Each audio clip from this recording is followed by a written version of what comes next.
hello guys, welcome back to my channel. ಹೇಗಿದ್ದೀರಾ ಎಲ್ಲರೂ? Hope ಎಲ್ಲ ಚೆನ್ನಾಗಿದ್ದೀರಾ ಅಂತ ಅನ್ಕೊಳ್ತೀನಿ. ನಾನು ಕೂಡ ಅಷ್ಟೇ ತುಂಬಾನೇ ಚೆನ್ನಾಗಿದ್ದೀನಿ. ಗೈಸ್, ನಾನು ಇವಾಗ ಮಾರ್ನಿಂಗ್ ಇಂದ ವ್ಲಾಗ್ನ ಸ್ಟಾರ್ಟ್ ಮಾಡ್ಕೊಂಡಿದ್ದೀನಿ. ನಾನು ಆಲ್ಮೋಸ್ಟ್ ಮಾರ್ನಿಂಗ್ಗೆ ವ್ಲಾಗ್ನ ಮಾಡ್ಕೊಳ್ಳೋದು, ಯಾಕಂದರೆ ಮಧ್ಯಾಹ್ನ ಮೇಲೆ ಸ್ವಲ್ಪ ಬ್ಯುಸಿ ಆಗಿಬಿಡ್ತೀನಿ. ಸೊ ಹಾಗಾಗಿ ಮಾರ್ನಿಂಗ್ ಅಷ್ಟೊತ್ತಿಗೆ ಎದ್ದೇಳ್ತೀನಲ್ಲ, ಎಲ್ಲ ಕೆಲಸನೂ ಮುಗಿಸ್ಕೊಂಡು ಒಂದು 11 ಒಳಗಡೆ ಎಲ್ಲ ಕೆಲಸನೂ ಮುಗಿಯುತ್ತೆ. ಒಂದು ದಿನ ಮಾತ್ರ 12 o'clock ಆಗಿಬಿಡುತ್ತೆ. ಬಟ್ ನಾನು ಆಲ್ಮೋಸ್ಟ್ ತಿಂಡಿ ತಿನ್ನೋದು ಬಂದು 11:30 ಹಾಗೆ ಬಿಡುತ್ತೆ. ಓಕೆನಾ? ಓಕೆ, ಬನ್ನಿ ಹಾಗಾದರೆ ಇವತ್ತಿನ ಟಾಪಿಕ್ ಬಗ್ಗೆ ಮಾತಾಡ್ತೀನಿ ನಿಮ್ಮ ಜೊತೆ. ಗೈಸ್, ನನಗೆ ಗಂಡು ಮಗುನೇ ಆಗುತ್ತೆ ಅಂತ ಇದು ಮೇನ್ ಆಗಿ ಇದು 4 ಸಿಂಪ್ಟಮ್ಸ್ಗಳಿಂದ ನನಗೆ ಗೊತ್ತಾಗಿದ್ದು. ಸರಿನಾ? ನಾವು ಏನಂತ ಅಂದರೆ ಒಂದು ಪ್ಲೆಸೆಂಟಾ ಪೊಸಿಷನಿಂದ ಆಗಲಿ, ಒಂದು FHR ಇಂದ ಆಗಲಿ ಈ ಥರ ಒಂದು ಬಾಯ್ ಬೇಬಿ ಆಗುತ್ತೆ, ಗರ್ಲ್ ಬೇಬಿ ಆಗುತ್ತೆ ಅಂತ ಫೈಂಡ್ ಔಟ್ನ ಮಾಡಲಿಕ್ಕೆ ತುಂಬಾ ಕಷ್ಟ. ಸರಿನಾ? ಬಟ್ ಸಿಂಪ್ಟಮ್ಸ್ಗಳಿಂದ ಮಾತ್ರ ನಾವು ಒಂದು ಬಾಯ್ ಬೇಬಿನೇ ಆಗುತ್ತೆ, ಗರ್ಲ್ ಬೇಬಿ ಆಗುತ್ತೆ ಅಂತ ನಿಜವಾಗ್ಲೂ ಪ್ರಿಡಿಕ್ಷನ್ನ ಮಾಡ್ಬೋದು. ಸರಿನಾ? ಸೊ ಹಾಗಾಗಿ ಇದು ಮೇನ್ ಆಗಿ 4 ಸಿಂಪ್ಟಮ್ಸ್ನ ನಾನು ನಿಮಗೆ ಹೇಳ್ತೀನಿ. ಅದು ಯಾವ್ದ್ಯಾವುದು ಅಂತ ನೋಡೋಕ್ಕಿಂತ ಮುಂಚೆ ನಿಮಗೆ ಗೊತ್ತಲ್ಲ, ನನ್ನ ಚಾನಲ್ಗೆ ಸಬ್ಸ್ಕ್ರೈಬ್ ಮಾಡ್ಕೊಳ್ಳೋದಿರೋರು ದಯವಿಟ್ಟು ಸಬ್ಸ್ಕ್ರೈಬ್ ಮಾಡಿಕೊಂಡು ನನ್ನ ಚಾನಲ್ಗೆ ಸಪೋರ್ಟ್ ಮಾಡಿ.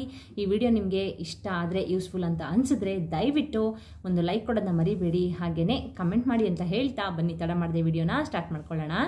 ಮೊದಲನೇದಾಗಿ ನೋಡಬೇಕು ಅಂತಂದರೆ ಗಾಯ್ಸ್, ಬ್ರೆಸ್ಟ್ ಸೈಜು. ಸರಿನಾ? ಈ ಒಂದು ಬ್ರೆಸ್ಟ್ ಸೈಜಿಂದ ಕೂಡ ನಾವು ಒಂದು ಬಾಯ್ ಬೇಬಿ ಆಗುತ್ತಾ, ಗರ್ಲ್ ಬೇಬಿ ಆಗುತ್ತಾ ಅಂತ ಆರಾಮಾಗಿ ಪ್ರಿಡಿಕ್ಷನ್ನ ಮಾಡ್ಕೊಳ್ಬೋದು. ಇದು ಸೈಂಟಿಫಿಕ್ ಆಗಿ ಕೂಡ ಪ್ರೂವ್ ಆಗಿದೆ. ಸರಿನಾ? ಈಗ ಒಂದು ಬ್ರೆಸ್ಟ್ ಅಂತ ಅನ್ನೋದು ನಿಮಗೆ ಮಾಮೂಲಿ ಅಂದರೆ ಈಗ ದಿನಗಳು ಕಳೀತಾ ನಿಮಗೆ ಒಂದು 5 months ಎಲ್ಲ ಆದಮೇಲೆ, 5 months 6 months ಎಲ್ಲ ಆದಮೇಲೆ ನಿಮಗೆ ಆ ಬ್ರೆಸ್ಟ್ ಅನ್ನೋದು ನಿಮಗೆ ತುಂಬ ದಪ್ಪ ಆಗ್ತಾ ಇದೆ, ಆಕಾರ ಅನ್ನೋದು ತುಂಬ ದೊಡ್ಡದಾಗ್ತಾ ಇದೆ ಅಂತಂದರೆ ಅದು ಒಂದು ಗರ್ಲ್ ಬೇಬಿ ಸಿಂಪ್ಟಮ್ಸ್ ಅಂತಲೇ ಹೇಳ್ಬೋದು. ಸರಿನಾ? ಬಟ್ ನಿಮಗೆ ಆಕಾರ ಹಾಗೆ ಇದೆ ಅಂದರೆ ಏನು ದಪ್ಪ ಆಗಿಲ್ಲ, ನಮಗೆ ಹಾಗೆ ಇದೆ ಅಂತ ಅಂದರೆ ಅದು ಒಂದು ಬಾಯ್ ಬೇಬಿ ಸಿಂಪ್ಟಮ್ಸ್ ಅಂತ ಹೇಳ್ಬೋದು. ಸರಿನಾ? ಇದು ಸೈಂಟಿಫಿಕ್ ಆಗಿ ಕೂಡ ಪ್ರೂವ್ ಆಗಿದೆ. ಯಾವ ರೀತಿ ಅಂತ ನಾನು ನಿಮಗೆ ಹೇಳ್ತೀನಿ. ಸರಿನಾ? ನಿಮ್ಮ ಪ್ರೆಗ್ನೆನ್ಸಿ ಅನ್ನೋದು ಕನ್ಫರ್ಮ್ ಆದಮೇಲೆ ಅಕಸ್ಮಾತ್ ನಿಮ್ಮ ಹೊಟ್ಟೆನಲ್ಲಿ ಒಂದು ಬಾಯ್ ಬೇಬಿ ಇದ್ದರೆ ನಿಮಗೆ ಒಂದು ಟೆಸ್ಟೋಸ್ಟಿರೋನ್ ಅಂತ ಒಂದು ಹಾರ್ಮೋನು ಪ್ರೊಡ್ಯೂಸ್ ಆಗುತ್ತೆ. ಸರಿನಾ? ಆ ಟೆಸ್ಟೋಸ್ಟಿರೋನ್ ಹಾರ್ಮೋನ್ ನಿಮಗೆ ನಿಮ್ಮ ಬ್ರೆಸ್ಟ್ ಸೈಜ್ನ ಡಿಕ್ರೀಸ್ ಮಾಡ್ತಾ ಬರುತ್ತೆ. ಸರಿನಾ? ಸೊ ಹಾಗಾಗಿ ಇದು ಒಂದು ಬಾಯ್ ಬೇಬಿ ಸಿಂಪ್ಟಮ್ಸ್ ಅಂತಲೇ ನೀವು ಆರಾಮಾಗಿ ಪ್ರಿಡಿಕ್ಷನ್ ಮಾಡ್ಕೊಳ್ಬಹುದು. ಸರಿನಾ? ಇದು ಫಸ್ಟ್ ಪಾಯಿಂಟ್ ಆದರೆ, ಇನ್ನು ಸೆಕೆಂಡ್ ಸಿಂಪ್ಟಮ್ಸ್ ಹೇಳೋದಾದ್ರೆ ಇದು ಲೀನಿಯಾ ನಿಗ್ರಾ. ಸರಿನಾ? ನಾನು ಲೀನಿಯಾ ನಿಗ್ರಾ ಆಲ್ರೆಡಿ ಹೇಳಿದ್ದೀನಿ.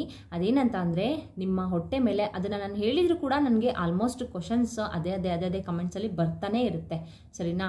ಸೊ ಹಾಗಾಗಿ ಲೀನಿಯಾ ನಿಗ್ರಾ ಬಗ್ಗೆ ಮಾತಾಡಬೇಕು ಅಂತ ಅಂದರೆ ನಿಮಗೆ ಒಂದು ಬ್ಲ್ಯಾಕ್ ಲೈನ್ ಅನ್ನೋದು ಫಾರ್ಮ್ ಆಗುತ್ತೆ. ಓಕೆನಾ? ನಿಮ್ಮ ಚೆಸ್ಟಿಂದ ಹಿಡಿದು ಕೆಳಗಡೆ ಬೆಲ್ಲಿ ಬಟನಿಂದ ಕೆಳಗಡೆವರೆಗೂ ಒಂದು ಬ್ಲ್ಯಾಕ್ ಲೈನ್ ಅನ್ನೋದು ಫಾರ್ಮ್ ಆಗುತ್ತೆ. ಅದು ಸ್ಟ್ರೈಟ್ ಏನಾದರೂ ನಿಮಗೆ ಇದ್ದರೆ ಅಕಸ್ಮಾತು ಅದು ಒಂದು ಬಾಯ್ ಬೇಬಿ ಸಿಂಪ್ಟಮ್ಸ್ ಅಂತಲೇ ಹೇಳ್ಬೋದು. ಒಬ್ಬೊಬ್ಬರಿಗೆ ಕರ್ವ್ ಆಗಿರುತ್ತೆ, ಬಟ್ ಸ್ಟ್ರೈಟ್ ಆಗಿದ್ದರೆ ಅದು ಒಂದು ಬಾಯ್ ಬೇಬಿ ಸಿಂಪ್ಟಮ್ಸ್ ಅಂತ ನಿಜವಾಗ್ಲೂ ಪ್ರಿಡಿಕ್ಷನ್ನ ಮಾಡ್ಕೊಳ್ಬೋದು. ಇದನ್ನು ಕೂಡ ಅಷ್ಟೇ ನಿಜವಾಗ್ಲೂ ಒಂದು ಬಾಯ್ ಬೇಬಿ ಆಗೇ ಆಗುತ್ತೆ ಅಂತ ಪ್ರಿಡಿಕ್ಷನ್ ಮಾಡ್ಬೋದು. ಹಾಗೇನೆ ಗೈಸ್, ನೆಕ್ಸ್ಟ್ ಸಿಂಪ್ಟಮ್ ನೋಡೋದಾದ್ರೆ ಫೇಸ್ ಫುಲ್ ಬ್ಲ್ಯಾಕ್ ಆಗುತ್ತೆ. ಸರಿನಾ? ಫೇಸ್ ಹತ್ರ, ಇಲ್ಲಿ ಕತ್ ಹತ್ರ, ಲಿಪ್ಸ್ ಹತ್ರ ಎಲ್ಲ ಕೂಡ ಎಷ್ಟು ಬ್ಲ್ಯಾಕ್ ಆಗುತ್ತೆ ಅಂತಂದರೆ, ಅಷ್ಟು ನಿಮಗೆ ತುಂಬಾ ಬ್ಲ್ಯಾಕ್ ಆಯಿತು ಅಂತಂದರೆ ಅದು ಒಂದು ಅಂದರೆ ಫೇಸ್ ಎಲ್ಲ ಫುಲ್ಲು ಲಕ್ಷಣ ಇದ್ದು ಫೇಸ್ ಫುಲ್ಲು ಬ್ಲ್ಯಾಕ್ ಆಯಿತು ಅಂತಂದರೆ ಅದು ಒಂದು ಬಾಯ್ ಬೇಬಿ ಸಿಂಪ್ಟಮ್ಸ್ ಅಂತಲೇ ಹೇಳ್ಬೋದು. ಅಕಸ್ಮಾತ್ ನಿಮಗೆ ಲಕ್ಷಣ ಇಲ್ಲ, ನಿಮ್ಮದೆಲ್ಲ ಫೇರ್ನೆಸ್ ಹಾಗೆ ಇದೆ, ನೀವು ಹಾಗೆ ಇದ್ದೀರಾ, ಆದರೆ ಲಕ್ಷಣ ಇಲ್ಲ ಅಂತಂದರೆ ಅದು ಒಂದು ಗರ್ಲ್ ಬೇಬಿ ಸಿಂಪ್ಟಮ್ಸ್ ಅಂತಲೇ ಹೇಳ್ಬೋದು. ಅಕಸ್ಮಾತ್ ಹೆಣ್ಣು ಮಗು ಏನಾದರೂ ಹೊಟ್ಟೆನಲ್ಲಿ ಇದ್ದರೆ ಹೆಣ್ಣು ಮಗು ಎಲ್ಲ ಸೌಂದರ್ಯ ಎಲ್ಲನೂ ಕೂಡ ಅದು ತಗೋಬಿಡುತ್ತೆ ಅಂತ ಹೇಳ್ತಾರೆ. ಸರಿನಾ? ಸೊ ಹಾಗಾಗಿ ಅಕಸ್ಮಾತ್ ನಿಮ್ಗೇನಾದರೂ ಅಂದರೆ ತುಂಬಾ ಬ್ಲ್ಯಾಕ್ ಆಯಿತು ಅಂತಂದರೆ ಅದು ಬಾಯ್ ಬೇಬಿ ಸಿಂಪ್ಟಮ್ಸ್ ಅಂತಲೇ ನೀವು ಆರಾಮಾಗಿ ಪ್ರಿಡಿಕ್ಷನ್ನ ಮಾಡ್ಕೊಳ್ಬೋದು. ಸರಿನಾ? ಇನ್ನು 4th ಸಿಂಪ್ಟಮ್ ನೋಡೋದಾದರೆ ಗೈಸ್, ನಿಮಗೆ ನಿಮ್ಮ ಹೊಟ್ಟೆ ಏನಾಗುತ್ತೆ ಅಂತಂದರೆ ನಿಮ್ಮದು ದಿನಗಳು ಕಳೀತಾ ಲಾಸ್ಟಲ್ಲಿ ನಿಮಗೆ ಹೊಟ್ಟೆ ಫುಲ್ಲು ಡೌನ್ ಬಂದ್ಬಿಡುತ್ತೆ. ಸರಿನಾ? ಅಕಸ್ಮಾತ್ ನಿಮ್ಮದು ಹೊಟ್ಟೆ ಚೆಸ್ಟಿಗೆ ಟಚ್ ಆಗ್ತಿದ್ರೆ, ಸರಿನಾ, ಅದು ನಿಮಗೆ ಒಂದು ಗರ್ಲ್ ಬೇಬಿ ಸಿಂಪ್ಟಮ್ಸ್ ಅಂತಲೇ ಹೇಳ್ಬೋದು.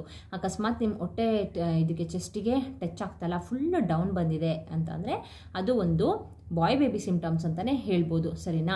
ಇನ್ನು ನೆಕ್ಸ್ಟ್ ಹೇಳೋದಾದರೆ ಮೇನ್ ಆಗಿ ಗಾಯ್ಸ್, ಬೇಬಿ ಬಾಯ್ದು ಮೂಮೆಂಟ್ಸ್. ಸರಿನಾ? ಬೇಬಿ ಬಾಯ್ದು ಮೂಮೆಂಟ್ಸ್ ಅನ್ನೋದು ನಿಮ್ಗೇನಾದರೂ ರೈಟ್ ಸೈಡ್ ಕಿಕ್ಕಿಂಗ್ ಆಗಿರಬಹುದು, ಮೂಮೆಂಟ್ಸ್ ಆಗಿರ್ಬೋದು, ಜಾಸ್ತಿನೇ ಇದೆ. ನನಗೆ ಲೆಫ್ಟ್ ಸೈಡ್ ಕಂಫರ್ಟಬಲ್ ಆಗಿ ಮಲ್ಕೊತೀನಿ, ಬಟ್ ರೈಟ್ ಸೈಡ್ ನನಗೆ ಕಂಫರ್ಟಬಲ್ ಆಗಿ ಇರ್ಲಿಕ್ಕೆ ಆಗ್ತಾ ಇಲ್ಲ, ಒಂದು 5 minutes ಕೂಡ ನನಗೆ ಆ ಕಡೆ ತಿರ್ಗಕ್ಕೆ ಆಗ್ತಾ ಇಲ್ಲ ಅಂತಂದರೆ ನಿಜವಾಗ್ಲೂ ಅದು ಒಂದು ಬಾಯ್ ಬೇಬಿ ಸಿಂಪ್ಟಮ್ಸ್ ಅಂತಲೇ ಹೇಳ್ಬೋದು. ನನಗೂ ಅಷ್ಟೇ, ನನಗೆ ರೈಟ್ ಸೈಡ್ ಅಂತೂ ಮಲಗಲಿಕ್ಕೆ ಆಗ್ತಿರಲಿಲ್ಲ, ಒಂದು 5 minutes ಕೂಡ ನಾನು ರೈಟ್ ಸೈಡ್ ಮಲಗಲಿಕ್ಕೆ ಆಗ್ತಿರಲಿಲ್ಲ. ತಿರುಗಿದ ತಕ್ಷಣ ನನ್ನ ಮಗ ಜೋರಾಗಿ ಕಿಕ್ ಮಾಡ್ತಾ ಇದ್ದ. ಸೊ ಹಾಗಾಗಿ ನಾನು ಲೆಫ್ಟ್ ಸೈಡ್ ಸ್ಟ್ರೈಟಾಗಿ ಮಲಗಂಗಿಲ್ಲ ಅಲ್ವಾ. ಸೊ ನಾನು ಆಲ್ಮೋಸ್ಟ್ ಲೆಫ್ಟ್ ಸೈಡೇ ಜಾಸ್ತಿ ಮಲ್ಕೊಳ್ತಾ ಇದ್ದೆ. ಸೊ ನಿಮಗೇನಾದರೂ ಜಾಸ್ತಿ ಮೂಮೆಂಟ್ಸ್ ಅನ್ನೋದು ಕಿಕ್ಕಿಂಗ್ ಅನ್ನೋದು ರೈಟ್ ಸೈಡ್ ಇದೆ ಅಂತಂದರೆ ಅದು ಒಂದು ಬಾಯ್ ಬೇಬಿ ಸಿಂಪ್ಟಮ್ಸ್ ಅಂತಲೇ ಹೇಳ್ಬೋದು, ಸರಿನಾ. ಹಾಗೆಯೇ ಗೈಸ್ ನಾನು ಇನ್ನೂ ಸುಮಾರು ಬಾಯ್ ಬೇಬಿದು ಸಿಂಪ್ಟಮ್ಸ್ನ ಹಾಕಿದ್ದೀನಿ, ಅದನ್ನು ಒಂದ್ಸಲ ಚೆಕ್ ಮಾಡ್ಕೊಳ್ಳಿ ಬೇಕಾದರೆ. ನಿಜವಾಗ್ಲೂ ಈ ಥರ ನಾವು ಸಿಂಪ್ಟಮ್ಸ್ಗಳಿಂದ ಒಂದು ಬಾಯ್ ಬೇಬಿ ಆಗುತ್ತಾ ಗರ್ಲ್ ಬೇಬಿ ಆಗುತ್ತಾ ಅಂತ ನಿಜವಾಗ್ಲೂ ಫೈಂಡ್ ಔಟ್ನ ಮಾಡ್ಬೋದು, ಸರಿನಾ. ಸೊ ಹಾಗೆ ಗೈಸ್ ಇನ್ನೊಂದು ವಿಷಯ ಹೇಳಲಿಕ್ಕೆ ಇಷ್ಟಪಡ್ತೀನಿ. ತುಂಬ ಜನಕ್ಕೆ ಮಕ್ಕಳಿಲ್ಲದೆ ಒದ್ದಾಡ್ತಾ ಇರ್ತಾರೆ ಅಲ್ವಾ. ಸೊ ಅವ್ರಿಗೆ ಮಗು ಆಗಬೇಕು ಅಂತ ಅಂದರೆ ನಾನು ಒಂದು ವ್ರತದ ಬಗ್ಗೆ ಎಕ್ಸ್ಪ್ಲೇನ್ ಮಾಡಿದ್ದೀನಿ, ಅದನ್ನು ಒಂದ್ಸಲ ಚೆಕ್ ಮಾಡ್ಕೊಳ್ಳಿ. ಯಾಕಂದರೆ ನಮಗೆ ಯಾವುದೇ ಒಂದು ವಿಘ್ನಗಳಾಗ್ತಾ ಇದೆ, ನಮ್ಗೆ ಯಾವುದೋ ಒಂದು ಒಳ್ಳೇದು ಆಗ್ತಾಯಿಲ್ಲ ಅಂತ ಅಂದರೆ ನಾವು ಗಣಪತಿನ ಮಾಡೋದು ತುಂಬಾ ಒಳ್ಳೆಯದು. ಯಾಕಂದರೆ ವಿಘ್ನ ನಿವಾರಕ ಗಣಪತಿ ಅಲ್ವಾ.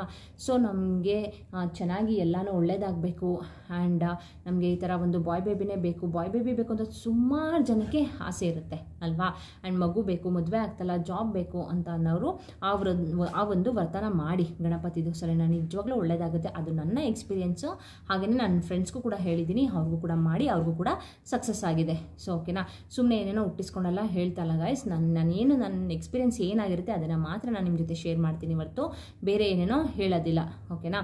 ಸೊ ಹಾಗಾಗಿ ಅದನ್ನು ಮಾಡಿ. ಜೊತೆಗೆ ಗೈಸ್ ನಾನು ನಾರ್ಮಲ್ ಡೆಲಿವರಿ ಆಗಬೇಕು ಅಂತ ಅಂದರೆ ಯಾವ ರೀತಿ ಈ ಸಿ ಸೆಕ್ಷನ್ ಮಾತ್ರ ನಿಜವಾಗ್ಲೂ ದಯವಿಟ್ಟು ಇದಕ್ಕೆ ಹೋಗಲೇಬೇಡಿ ನೀವು. ಯಾಕಂದರೆ ತುಂಬಾ ಬ್ಯಾಕ್ ಪೇನ್ ಬರುತ್ತೆ, ತುಂಬಾ ಸಫರ್ ಪಡಬೇಕು, ಸೊಂಟ ನೋವು ಬರುತ್ತೆ, ಜಾಸ್ತಿ ಕೆಲಸ ಮಾಡೋಕ್ಕಾಗಲ್ಲ. ನಾನು ಕೂಡ ಸಫರ್ ಪಡ್ತಾ ಇದ್ದೀನಿ. ಸೊ ಹಾಗಾಗಿ ನಿಮಗೆ ಹೇಳ್ತಾ ಇರೋದಷ್ಟೇ, ಆದಷ್ಟು ನಾರ್ಮಲ್ ಡೆಲಿವರಿಗೆ ಟ್ರೈ ಮಾಡಿ. ನಾರ್ಮಲ್ ಡೆಲಿವರಿ ಆಗಬೇಕು ಅಂತಂದರೆ ನಿಮಗೆ ತುಂಬಾ ಸ್ಟ್ರೆಂತ್ ಬೇಕು ಅಲ್ವಾ.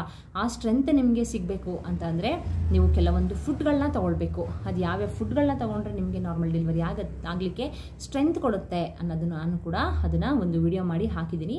ಅದರ ಲಿಂಕ್ ಬೇಕಾದರೆ ನಾನು ಡಿಸ್ಕ್ರಿಪ್ಷನಲ್ಲಿ ಹಾಕಿರ್ತೀನಿ, ಒಂದ್ಸಲ ಅದನ್ನು ಚೆಕ್ ಮಾಡ್ಕೊಳ್ಳಿ, ಸರಿನಾ. ಇನ್ನು ನೆಕ್ಸ್ಟ್ ಗೈಸ್ ಏನಂತ ಅಂದರೆ ಒಬ್ಬೊಬ್ಬರು ಮಕ್ಕಳಿಗೆ ಕರುಳ ಬಳ್ಳಿ ಅನ್ನೋದು ಸುತ್ಕೊಂಡ್ಬಿಡುತ್ತೆ. ಅದು ಯಾಕೆ ಸುತ್ಕೊಳ್ಳುತ್ತೆ ಅಂತ ನಾನು ಅದರ ವಿಡಿಯೋ ಕೂಡ ಮಾಡಿ ಹಾಕಿದ್ದೀನಿ, ಅದನ್ನು ಒಂದ್ಸಲ ಚೆಕ್ ಮಾಡ್ಕೊಳ್ಳಿ. ಆ್ಯಂಡ್ ಒಂದು ಪ್ಲೆಸೆಂಟಾದಿಂದ ಆಗಿರಬಹುದು, ಒಂದು FHR ಇಂದ ಆಗಿರಬಹುದು, ಒಂದು ಬಾಯ್ ಬೇಬಿ ಗರ್ಲ್ ಬೇಬಿನ ಫೈಂಡ್ ಔಟ್ನ ಮಾಡ್ಬೋದಾ ನಿಜವಾಗ್ಲೂ ಅಂತ ನಾನು ನನ್ನ ವಿತ್ ಪ್ರೂಫ್ ನನ್ನ ಸ್ಕ್ಯಾನಿಂಗ್ ರಿಪೋರ್ಟ್ಸ್ನು ಕೂಡ ಶೇರ್ ಮಾಡಿದ್ದೀನಿ. ಅದರದ್ದು ಲಿಂಕ್ ಕೂಡ ನಾನು ಡಿಸ್ಕ್ರಿಪ್ಷನಲ್ಲಿ ಹಾಕಿರ್ತೀನಿ, ಒಂದ್ಸಲ ಅದನ್ನು ಚೆಕ್ ಮಾಡ್ಕೊಳ್ಳಿ. ಇದ್ರ ಜೊತೆಗೆ ಹೇಳಿದ್ನಲ್ಲ, ಬಾಯ್ ಬೇಬಿನೇ ಬೇಕು ಅನ್ನೋರು ಈಗ ತುಂಬ ಜನಕ್ಕೆ ಆಸೆ ಇರುತ್ತೆ. ಯಾಕಂದರೆ ಆಲ್ರೆಡಿ ಹೆಣ್ಣು ಮಕ್ಕಳಿರ್ತಾರೆ, ನಮ್ಗೆ ನೆಕ್ಸ್ಟ್ ಬಾಯ್ ಬೇಬಿನೇ ಬೇಕು ಅಂತ ತುಂಬ ಜನಕ್ಕೆ ಆಸೆ ಇರುತ್ತಲ್ವಾ. ಸೊ ಅವರಿಗೂ ಕೂಡ ಅಷ್ಟೇ ವ್ರತದ ಬಗ್ಗೆ ಎಕ್ಸ್ಪ್ಲೇನ್ ಮಾಡಿದ್ದೀನಿ, ಅದನ್ನು ಕೂಡ ಒಂದ್ಸಲ ಚೆಕ್ ಮಾಡ್ಕೊಳ್ಳಿ. ಅದು ನನ್ನ ಎಕ್ಸ್ಪೀರಿಯೆನ್ಸು, ಓಕೆನಾ. ಹಾಗಾಗಿ ನಿಮಗೆ ಅದನ್ನು ಶೇರ್ ಮಾಡಿದ್ದೀನಿ. ಆಲ್ಮೋಸ್ಟ್ ನಾನು ತುಂಬ ಪ್ರೆಗ್ನೆನ್ಸಿ ವಿಡಿಯೋಸ್ನ ಹಾಕಿದ್ದೀನಿ ಗೈಸ್, ಅದನ್ನೆಲ್ಲ ಚೆಕ್ ಮಾಡ್ಕೊಳ್ಳಿ, ನಿಮಗೂ ಕೂಡ ಯೂಸ್ಫುಲ್ ಆಗುತ್ತೆ ಅಂತ ಹೇಳ್ತಾ ಇವತ್ತಿನ ವಿಡಿಯೋನ ಇಲ್ಲಿಗೆ ಎಂಡ್ ಮಾಡ್ತೀನಿ. ಇವತ್ತಿನ ವಿಡಿಯೋ ನಿಮಗೆ ಯೂಸ್ಫುಲ್ ಅಂತ ಅನಿಸಿದ್ರೆ ದಯವಿಟ್ಟು ಒಂದು ಲೈಕ್ ಕೊಡೋದನ್ನ ಮರಿಬೇಡಿ. ಹಾಗೆಯೇ ನಿಮಗೆ ಗೊತ್ತಲ್ಲ, ಸಬ್ಸ್ಕ್ರೈಬ್ ಮಾಡ್ಕೊಳ್ದವರು ಸಬ್ಸ್ಕ್ರೈಬ್ ಮಾಡ್ಕೊಳ್ಳಿ. ಸಬ್ಸ್ಕ್ರೈಬ್ ಮಾಡ್ಕೊಂಡ್ರಾ? ಓಕೆ, ಆದಷ್ಟು ಶೇರ್ ಮಾಡಿ ಎಲ್ಲರಿಗೂ ಕೂಡ. ಅಂದರೆ ತುಂಬ ಜನಕ್ಕೆ ಬಾಯ್ ಬೇಬಿ ಅನ್ನೋದು ತುಂಬ ಆಸೆ ಇರುತ್ತೆ. ನನ್ನ ಎಕ್ಸ್ಪೀರಿಯೆನ್ಸ್ನ ಶೇರ್ ಮಾಡಿದ್ದೀನಿ, ಅವ್ರಿಗೂ ಕೂಡ ಯೂಸ್ಫುಲ್ ಆಗುತ್ತೆ. ಹಾಗೆಯೇ ಇನ್ನೂ ಯಾವ್ಯಾವ ರೀತಿ ವಿಡಿಯೋಸ್ ಬೇಕು ಅಂತ ನೀವು ಕಮೆಂಟ್ ಮುಖಾಂತರ ತಿಳಿಸಿದ್ರೆ ಅದನ್ನು ನಾನು ಮಾಡಲಿಕ್ಕೆ ಟ್ರೈ ಮಾಡ್ತೀನಿ ಅಂತ ಹೇಳ್ತಾ ಇವತ್ತಿನ ವಿಡಿಯೋನ ಇಲ್ಲಿಗೆ ಎಂಡ್ ಮಾಡ್ತೀನಿ. Bye bye, see you, take care.